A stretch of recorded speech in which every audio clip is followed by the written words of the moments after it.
All right, next up is the Georgia Tech Yellow Jackets. Brent Key has now gone 7-6 in both of his full seasons as Georgia Tech's head coach.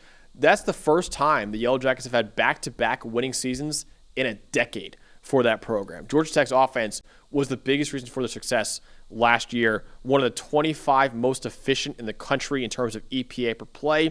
The defense did lag behind as it struggled really to defend opposing passing games. And really, Dalton, the 2025 version of Georgia Tech is kind of the same with a strong offense, but some defensive questions too. Yeah, no, absolutely. I think what you look at with Georgia Tech for me, and I know they've got some big name receivers. They lost Eric Singleton, but they brought in Eric Rivers from FIU, and you have Malik Rutherford, who's obviously a speed threat. But I think the engine of this team to me always goes back to Haynes King and Jamal Haynes in the backfield with this run game. When they get this option game going and they get this big, powerful offensive line leaning on you, we saw they can pull off upsets. They're so physical offensively. They're such a tough out, right? At the time when they were number 10 in the country, it was a big upset over Florida State, right? They were one of the few teams one of just two teams that beat Miami and Cam Ward last year because they could control the game. I mean, what did they? Syracuse is the other one, by the way. I just want to point Syracuse, of course they were. Different style though. That's not what we'll get there. We'll get to Kyle McCord and all that later.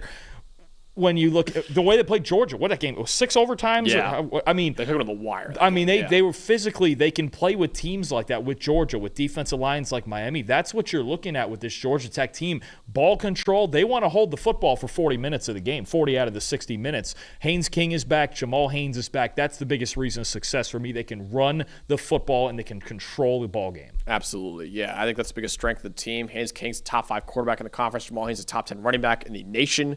And a pretty good receiving core, even after losing a top 5 receiver in Eric Singleton Jr.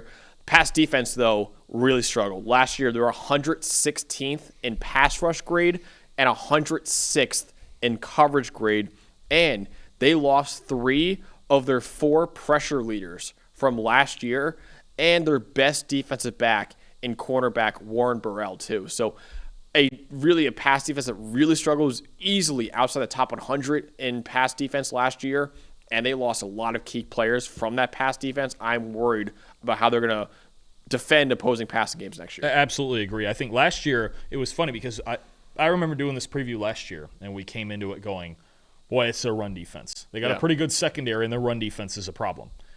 Then we got to the season, and their run defense was pretty darn good, and the secondary fell apart. And in some of those higher scoring games, that's why they needed to control the clock so much and control the passing game. And actually, I should say control the clock with their own run game, is because they were getting shredded on the back end last year. Even though the run defense was pretty good, the secondary just didn't execute the way it did the year before. Tell me more about Haynes King, who is easily, I think, a top 5 quarterback in this conference. Yeah, I agree with that. I think Haynes King, what jumps out at you, almost like we had with Diego Pavia and Vanderbilt in the SEC preview.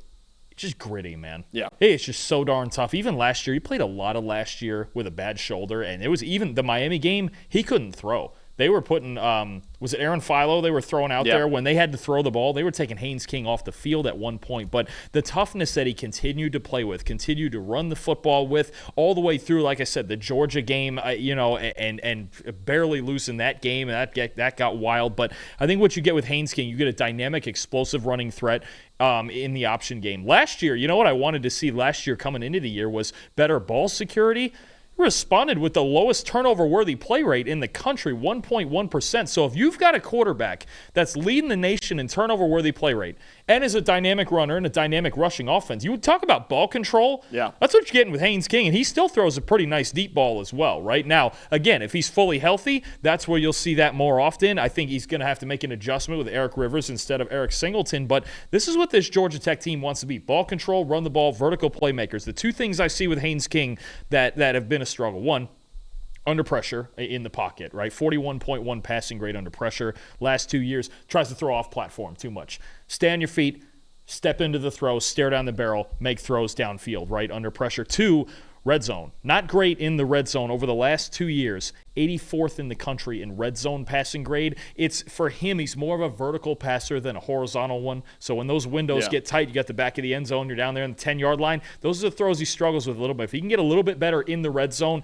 and at times, because they so often they finish drives on the ground, at times when he needs to finish drives with his arm, Let's finish drives. Let's get 7s instead of 3s. If it's 3rd and goal from the 8, I need you to zip one in there, right? Those are the throws I'd like to see him improve on. But he's the right quarterback for this offense. Absolutely. And a guy who really makes it a dangerous ground game, dangerous read option attack at Georgia Tech is the other Jamal Haynes. Jamal Haynes. What do you call it, the law firm at Georgia Haynes Tech? And Haynes. Haynes and Haynes. We got one more year of Haynes and Haynes.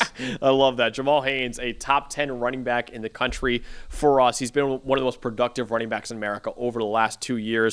Over 2,000 rushing yards over the last 2 years, is first among all returning running backs in the Power 4.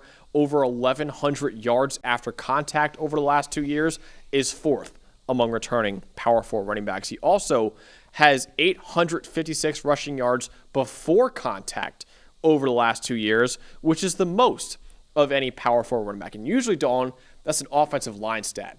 But it's worth pointing out, Georgia Tech has a kind of average offensive line grades over the last 2 years. So in my opinion, that before contact stat is really about how quick, how agile he is, that defenders can't even get a hand on this guy. Jamal Haynes, I think, is right now a top 10 running back in the country and easily a guy to know for the NFL draft. And his vision in a very diverse run scheme to know where he's going. That's a big thing there too. And you just love it with this offense. And, we talk about a lot why it's so darn hard to play linebacker, especially in college football nowadays. When you got this offense at any time, you can hand it to Jamal Haynes. Haynes King can keep it. Yep. And then you got Malik Rutherford flying all over the place, whether it's jet sweeps or bubbles or what anything. And Eric Rivers is a great receiver. And Eric Rivers is going to help them a lot too. It's a really good replacement for Singleton. But to me, when I look at King and Haynes and Rutherford in the three-headed monster this running game is, it's a real problem. Who is the star run defender, I should say, for Georgia Tech? Let's go on the inside with a defensive tackle, Jordan Vandenberg, who transferred in from Penn State last year, and he's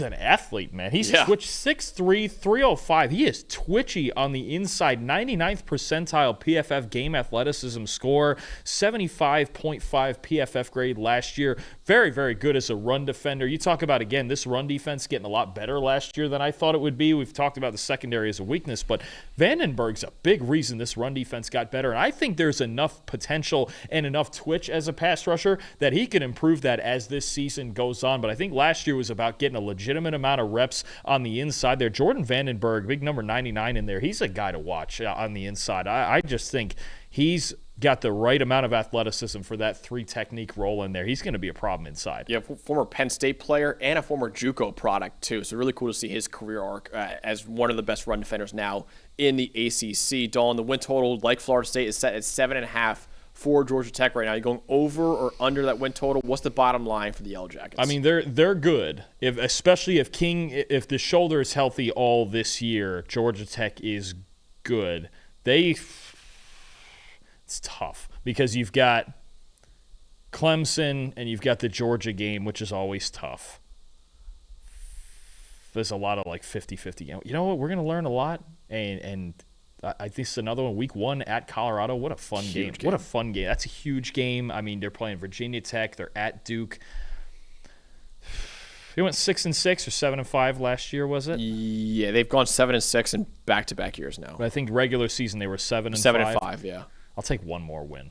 The experience on this offense, and the only thing that worries me is there's 2 games against Clemson and against Georgia that are going to be hard to get over the hump there. But, again, the ACC is very, very open. I'll take them over. I could get them to 8 or 9. I'm in on that. I mean, I think, there's some people that like them as a dark horse with their offense, another dark horse ACC title game. Because really, we feel great about – we're going to do this a lot today. We feel great about Clemson, right? Yeah. Who's the second team? Right. There's probably 5 or 6 we could convince ourselves of, and Georgia. These next 2 will be up. Probably the next 2. I would say. Yeah, absolutely. Those 2 also that we're getting to next. But I think Georgia Tech is on that. When you talk about teams capable of finishing second in the ACC, I think Georgia Tech's at least. Yeah, they're in that Duke tier. I would say. Absolutely, they're at least on the list. Yeah. I'll take them over 7.5. I'll give them 8 or 9.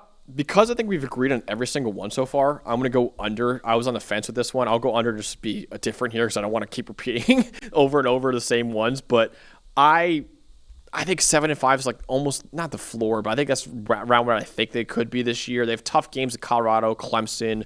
Virginia Tech could be an interesting one. At Duke's tough. At NC State is tough. Obviously, Georgia at the end of the year is tough too.